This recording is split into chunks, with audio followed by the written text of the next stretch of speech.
This is home. Casper, your Wyoming link starts right now. Hello and thank you for joining us. I'm Jennifer Lindgren. A Casper man is claiming that Wyoming's ban on gambling is unconstitutional. This after the man was charged with illegal gambling. Our Julia Conti joins us with a breakdown of the case. Casper man Scott Schroeffel has been charged on one felony count of professional gambling for allegedly running an illegal gambling operation out of this business, the Mocha Moose.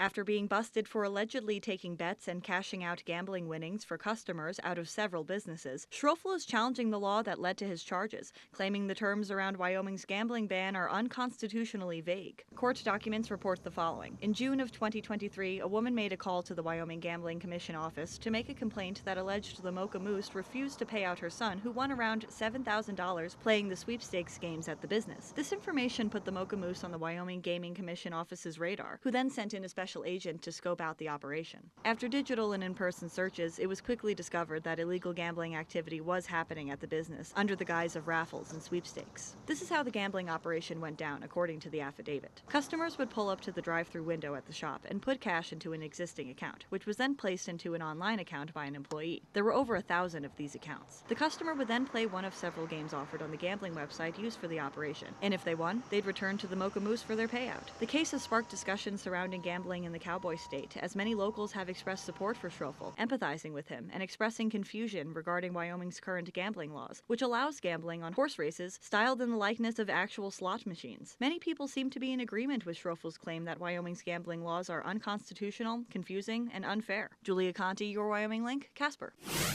Folks in Casper who like to pay for their utility services with a check in an envelope will have to wait a couple of days. The utility payment drop boxes at Casper City Hall are temporarily closed this Wednesday and Thursday while replacements are installed. According to the city, the new and improved drop boxes will be more secure, sturdy, and user-friendly.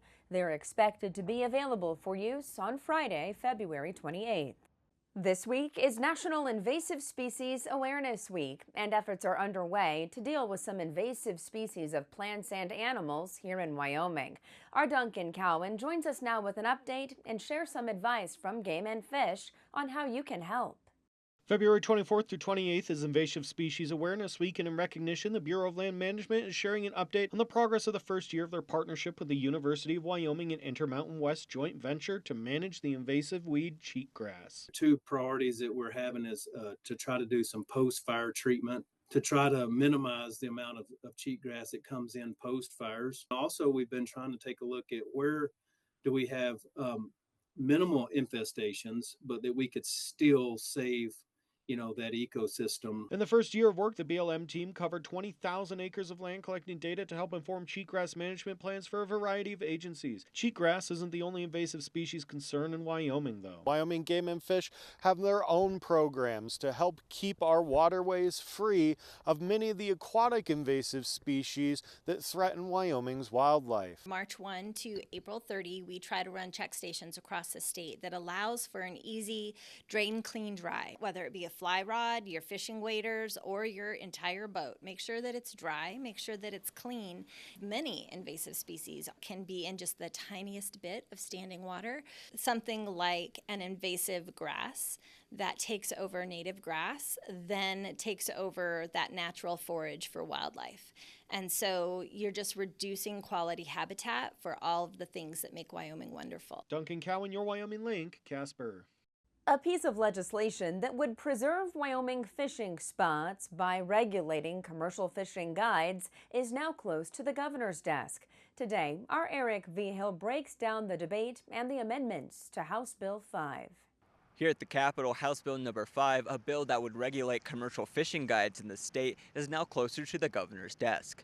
House Bill 5 would more specifically create an advisory board to regulate the number of commercial guided fishing boats that would fish on state rivers or lakes. The advisory board would be under the Wyoming Game and Fish Department and have at least 2 members that own boat guide businesses. The purpose of the bill is to uphold Wyoming's fishing experience and other aquatic resources and species. The only amendment made on the House floor was the inclusion of at least 2 fishing guide business owners. This amendment was proposed by Representative Jamie Lean of Natrona County. This is just to make sure that they're allowed a voice on the advisory board and a vote so that they're not going to be impacted in a dramatic way. The House passed the bill on a vote of 35 in favor and 22 against. Once it arrived in the Senate passed 3 amendments. The biggest impacts were clarifying that board members will not be compensated beyond reimbursement for travel and other regulatory expenses, having exceptions for fishing boat guides that use state ramps and docks to enter into private waters, and to issue stickers to registered commercial boat guides.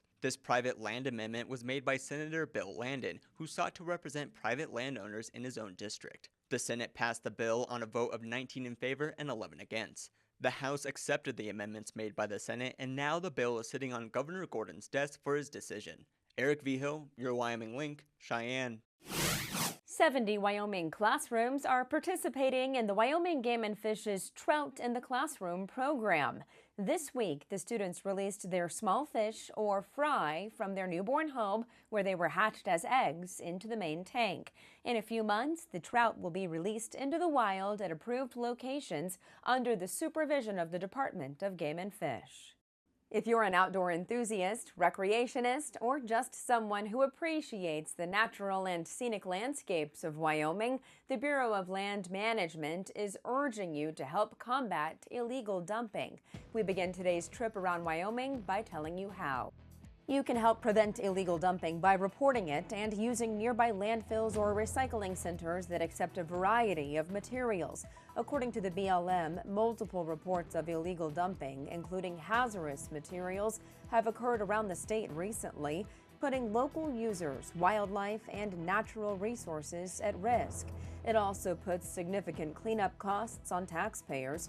For more information on illegal dumping and how you can help, visit yourwyominglink.com. After dedicating 20 years of service to Wyoming's great outdoors, the Game and Fish Department's Andy Countryman is set to retire in March. During Countryman's career with Game and Fish, he has served as a wildlife technician in Casper, a game warden trainee in Jackson, a game warden in Lusk and Kemmerer, and as a Green River Region Access Coordinator. The department says Andy's impact on public access in Wyoming is immeasurable, and his leadership and expertise will be greatly missed. A hunter from Thermopolis has just won an ultimate prize, the Super Tag Trifecta. Nathan Miller, shown here, will have the opportunity to purchase 3 separate licenses for species that include bighorn sheep, moose, elk, mountain goat, mule deer, wild bison, pronghorn, mountain lion, gray wolf, and black bear. Miller and other Super Tag winners were notified in mid-February.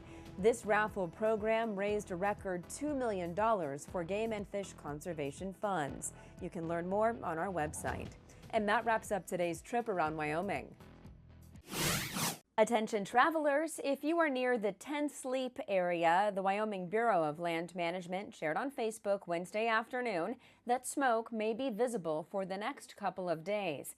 Firefighters are burning slash piles on public lands 12 miles southeast of the area along Rome Hill Road and Highway 436. The piles are composed of accumulated slash from a previous mechanical thinning project. Now in national news, Texas has reported its first death linked to the measles outbreak in the state. A patient who was hospitalized died overnight Tuesday, according to a hospital spokesperson. According to the Texas Health Department, the patient was an unvaccinated child. The state health department says the measles outbreak in West Texas has grown to over 120 cases across 9 counties Wednesday. At least 18 people have been hospitalized. This is the first death from measles in a decade in the U.S. and the largest measles outbreak in the Lone Star State in nearly 30 years. Stay with us. We've got your complete forecast when we come back. And as a reminder, you can stay up to date on the latest local and state news as well as weather at our website, yourwyominglink.com. We'll be back in a moment. Now, your Wyoming Link weather for Casper. Hi everyone, thanks for tuning in. We are still expecting some mild temperatures from Thursday all the way through the weekend. And where we have snow in north central Wyoming and the Bighorn Basin, could be looking at some areas of some melting snow and some potential river ice jamming on the Bighorn River and in the Knollwood River. Still in the lower elevations in the Bighorn Basin, we have snow amounts or snowpack around 2 to 8 inches. And if we were to melt all that, we're looking at about 1 to 3 inches of water equivalent to that. So this weekend, or at least before that, good idea to clear any culverts to help with that potential runoff there. Not everyone is dealing with snowpack and melting. In Casper, we have barely any snow accumulation at all. And to make this a little bit more depressing, if you were a fan of snow, well, since December 1st, our meteorological winter, we are still over 19 inches below our snow average there. And for the month of February alone, we've received just over 2.5 inches of snow, but that is still over 7 inches below our averages, again, for the month of February. So we'll still deal with some sunny, dry conditions for the next few days, and for Thursday, our winds will also be picking up as well. Still some familiar conditions we've been having this week, but we'll have some wind gusts above 30 miles an hour, close to about 8 or 9 a.m. Winds still maxing out right around noon. Could have some wind gusts close to 40 miles an hour, and then steadily dropping down a little bit more for Thursday evening, but still staying a little bit breezy there. As you can see across the viewing area, well, not everyone's going to be dealing with some winds. Again, not as strong as winds as what we had on Tuesday. Your extended wind forecast, we will see the winds drop even more for Friday. Saturday, winds will be the lightest and still looking dry, so it's actually looking like a real enjoyable Saturday there. We'll see the winds pick up a little bit more for Sunday and Monday. Could become breezy once again for the middle of next week. For Thursday, still sunshine in the morning, sunshine in the afternoon, and also still temperatures warming into the 50s. Above average, high of 54 in Casper. The wind direction still to be out of the west-southwest. We do have some 40s to the south, 44 in Medicine Bow, and we have some 60s as well, 63 in Torrington, 62 in Chatham. And we will see 60s in Casper for this weekend, still again looking dry, maybe turning partly cloudy at times Saturday night into Sunday. We'll see some changes a little bit later on into next week. Temperatures turning cooler on Monday, high of 55. It's also going to bring a chance for some rain, turning even cooler on Tuesday with a high of 35. Looks like we'll have a chance for some snow then. The Trump administration is touting record low illegal border crossings, leading some migrant shelters across the country to close. But immigration agents are still conducting raids across the country. Rebecca Castor is in Washington with more. From chaos to quiet, the scene at America's southern border looks dramatically different since President Trump took office. Illegal crossings are hitting record lows, with Border Patrol processing only 220 illegal migrants on Saturday, the lowest number of single-day encounters in 15 years. To have that kind of a drop under President Trump is because of a change of policy. It's because of telling the world to stay away. And there's evidence migrants are getting that message.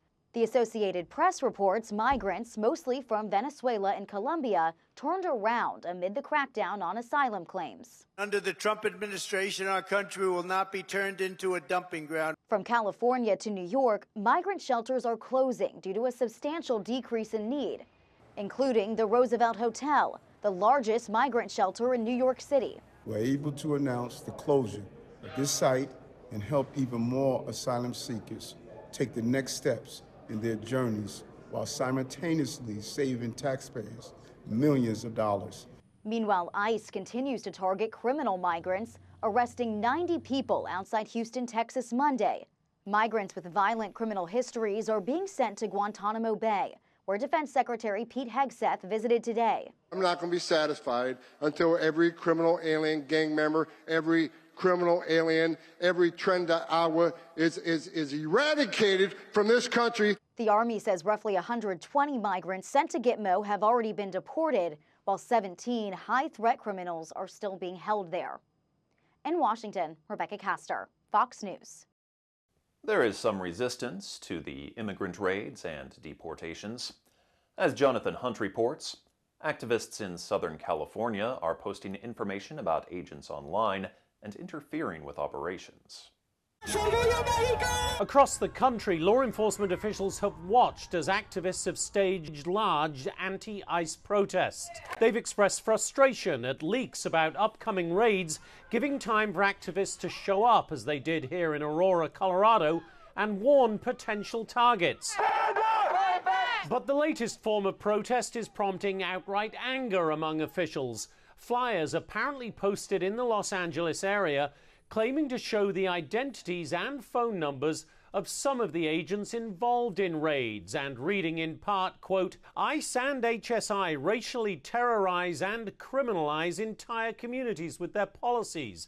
They kidnap people from their homes and from the streets, separating families and fracturing communities. A Department of Homeland Security spokesman tells Fox, quote, these pathetic activists are putting targets on the backs of our law enforcement as they shield MS-13, Tren de Aragua, and other vicious gangs that traffic women and children, kidnap for ransom, and poison Americans with lethal drugs. It's not clear who's behind the new flyers, but the groups involved in disrupting ICE raids using bullhorns to warn residents and instruct them in non-cooperation say they do not physically interfere with the agents and as such are doing nothing illegal. An FBI spokesperson acknowledged the activists' right to assembly and free speech, but told us anyone who impedes law enforcement operations could be subject to potential prosecution. In Los Angeles, Jonathan Hunt, Fox News. President Trump's media shakeup at the White House continues. Coming up, who might be in and out in the near future. The 14th Amendment's Citizenship Clause is under scrutiny on Capitol Hill. House members held a hearing to examine its meaning as federal courts continue fighting President Trump's executive order on birthright citizenship. Rich Edson has more from Washington. Overturning birthright citizenship would hurt our nation. A House committee is examining the Citizenship Clause of the 14th Amendment, following President Trump's recent executive order trying to end U.S. citizenship for the children of undocumented immigrants. The Supreme Court has never held that children of illegal aliens or aliens who are in the United States temporarily are entitled to birthright citizenship. Any attempt to radically reinterpret the Citizenship Clause serves only to further the goal of right-wing extremists to unconstitutionally limit who can have a political voice in this country. Immigration and law experts debated the consequences. To eliminate birthright citizenship would be to create a permanent underclass, a caste system, which was the very result the Reconstruction Congress intended to end. The clause is part of the 14th Amendment, added to the Constitution in 1868 following the Civil War. It says all persons born in the United States and subject to its jurisdiction are U.S. citizens. The benefits of having a child with U.S. citizenship is that child can later sponsor you for lawful permanent residence. And the implications of that from a national security or criminal perspective are enormous. The hearing comes as a new Pew Research poll finds 56% of U.S. adults disapprove of Trump's executive order on birthright citizenship, an order that's already been blocked by several federal judges. The president's order on citizenship is expected to make its way to the Supreme Court. In Washington, Rich Edson, Fox News. The way President Donald Trump's activities will be covered by the media is getting a makeover. Ted Lindner is breaking down the press pool shakeup. Well, there's multiple ways to access different news outlets and their coverage of all things President Trump. This administration is shaking up Washington in more ways than one. The White House says Americans should expect a shakeup when it comes to which organizations will make up the presidential press pool, a group of rotating journalists who report on Trump's everyday ventures. We want more outlets and new outlets to have a chance to take part in the press pool. Going forward, the White House says its officials will now be the ones deciding which media agencies will have access to the commander-in-chief. The move breaking away from traditional operations. For decades, a group of D.C.-based journalists, the White House Correspondents Association, has long dictated which journalists get to ask questions of the President of the United States in these most intimate spaces. Not anymore. The press pool is typically made up of reporters from larger legacy media outlets who share the news they witnessed with hundreds of other platforms. Legacy outlets who have participated in the press pool for decades will still be allowed to join, fear not, but we will also be offering the privilege to well-deserving outlets who have never been allowed to share in this awesome responsibility. The White House says this move will let new players, like streaming services, digital sites, and podcasts, help modernize the pool. A select group of DC-based journalists should no longer have a monopoly over the privilege of press access at the White House. Meanwhile, some free speech advocates fear this strategy could let the White House shut out certain reporters if they don't approve of their coverage. Ted Lindner, Fox News. We'll be back with more in a moment. Thousands of dolphins were seen off the coast of California. Take a look at this. A boat captain captured the incredible moment that a superpod of more than 2,000 dolphins breached the surface near Monterey Bay. Included in that bunch were northern right whale dolphins, one of just 2 dolphin species lacking a dorsal fin. A marine biologist from Monterey Bay Whale Watch said this pod could be swimming together to fend off predators, to feed on the same food, or to socialize. That's a wrap for now. I'm Scott Beadle. Thank you for watching.